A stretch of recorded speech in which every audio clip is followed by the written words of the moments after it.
அம்மா ஐயா நீங்க யாரம்மா? நான் ஒரு நாட்டின் இளவரசி ஐயா. ஒரு நாட்டின் இளவரசியா? ஆமாங்க. ஒரு நாட்டு இளவரசிக்கு இந்த நிலையா? ஆமா ஐயா. ஆமா, எந்த நாடம்மா?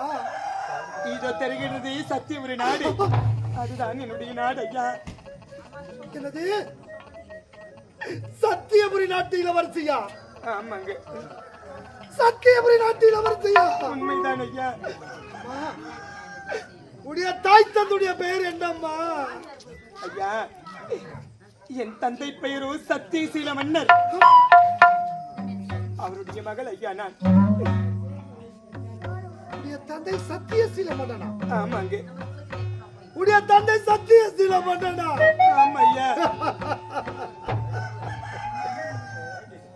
அம்மா, உடைய உடன் பிறந்தவள் யாராவது இருக்கிறார்களா அம்மா? ஐயா, எனக்கு உடன் பிறந்தவர்கள் 2 அண்ணன்கள் இருக்கின்றார்கள். மூத்தவன் பெயரோ மாறன், இளையவன் பெயரோ முத்து.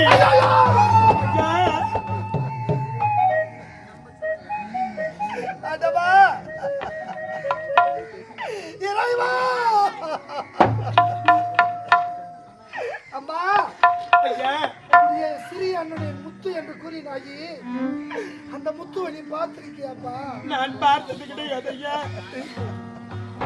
அந்த பாவி நீ பார்த்திருக்க முடியாதுமா.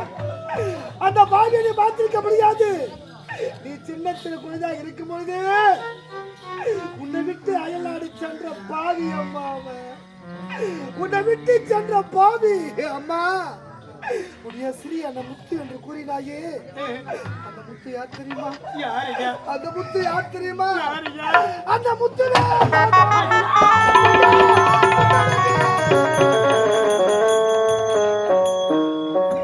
என்னுடன் பிறந்த அண்ணா. உங்களுக்காக எப்பேற்பட்ட நிலைமை வர வேண்டும் அண்ணா. பார்வைகளுக்கு விடந்து இப்படி கானகத்தில் அலைந்து திரிந்து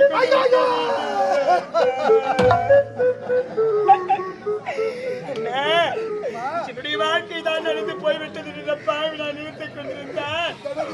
உங்களுடைய வாழ்க்கையில் இப்படி திசை மாறி போக வேண்டும் அண்ணா. எந்த மன கோவில் சிலையாக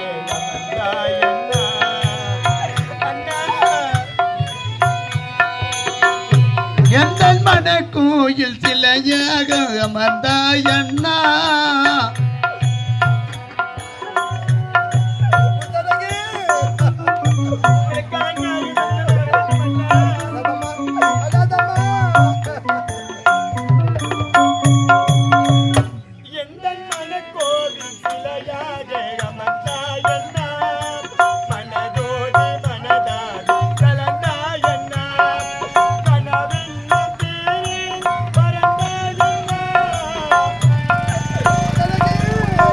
வேண்டும் தேரே பரந்தாயண்ணா.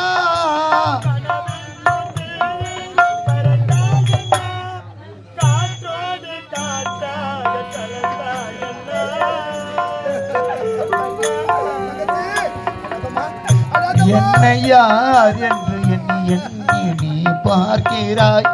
இது யார் பாடும் பாடல் என்று நீ கேட்கிறாய். நான் அவள் பேரை தினம் பாடும் குயில் அல்லவா. என் பாடல் அவள் தந்த மொழி அல்லவா. என்னை யார் என்று எண்ணி நீ பார்க்கிறாய்.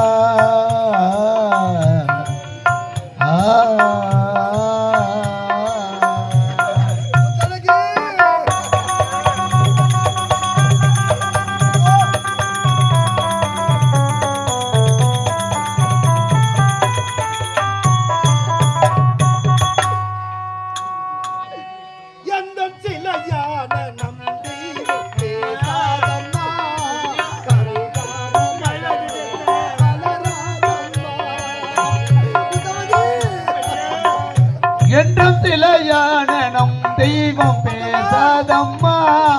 கருகான மலர் மீண்டும் மலராதம்மா. என்றும் சிலையான நம் தெய்வம் பேசாதம்மா.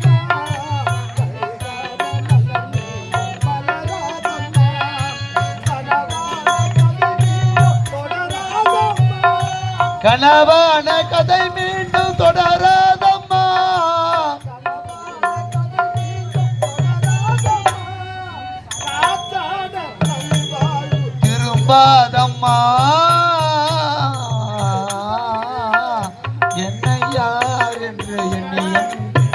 பார்க்கிறாய் இது யார் பாடும் பாடல் என்று நீ கேட்கிறாய்.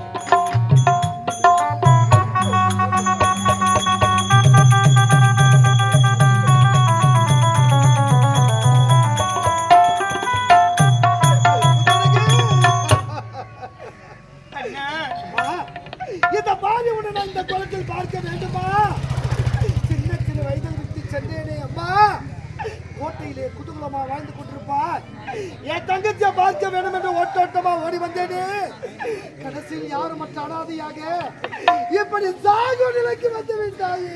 அண்ணா, செய்யாத தவறுக்கு என் மீது பழி சுமத்தி என்னை அடித்து என்னை சித்திரவதைகள் செய்து இந்த அரவம் காற்றுக்கு துரத்தி விட்டார்கள்னா அனைத்திற்கும் காரணம் அண்ணி என்று ஒருவன் வந்திருக்கின்றாளே, அந்த பாவியால் தான் அண்ணா எனக்கு இப்பேற்பட்ட நிலைமை வந்தது. தனக்கு அரண்மனைக்கு வந்ததும் நீ என்ன தவறு செய்தால் என்று கூறினார்கள் தெரியுமா? பாடசாலையிலே கண்டவனோட கள்ளக்காதல் கொண்டு 3 மாத கர்ப்பிணியோடு வந்தார். அதை கேட்டதற்கு நாட்டை விட்டே சென்று விட்டாய் என்று பொய்யான வார்த்தை என்ன அது? என் தங்கச்சி பத்தி எனக்கு தெரியுமா? என் தங்க பத்திரமாது தங்கம்மா. நீ தவறு செய்திருக்க மாட்ட. அந்த படுபாவி செய்யாத தவறுக்காக என் மீது பழி சுமத்தி நாட்டை விட்டே துரத்தி விட்டாங்கம்மா. இரு கண்களையும் அழித்து இப்படி கண்கள் தெரியாத குடனாக அலைந்து வரும் பொழுதுதான் கடவுளா பார்த்துதான் உன்னோட என்ன சேர்த்திருக்கான். கவலைப்படாதம்மா, உடைய அண்ணன் நான் இருக்கேன், நான் பார்த்துக் கொள்கிறேம்மா.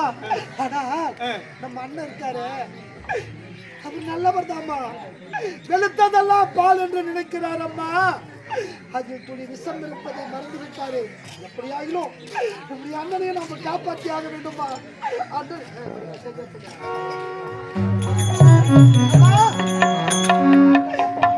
இந்த கானகத்தில் நடந்து வந்தது எனக்கு தாகம் அதிகமாகிவிட்டது, பசி அதிகமாகிவிட்டதம்மா. என் தாகத்தை தீர்க்க எனக்கு தண்ணி கொடும்மா. இந்த காட்டின் வழியாக நீங்க நடந்து வந்ததால் உங்களுடைய பசி அதிகமாகிவிட்டது, தாகமாக இருக்கின்றதா? அதோ பார்த்தீர்களா, ஒரு அம்மனுடைய ஆலயம். அந்த ஆலயத்தில் நீங்கள் அமர்ந்து கொண்டிருங்கள். உங்களுக்கு குடிப்பதற்காக தண்ணீர் நான் கொண்டு வருகின்றேன்.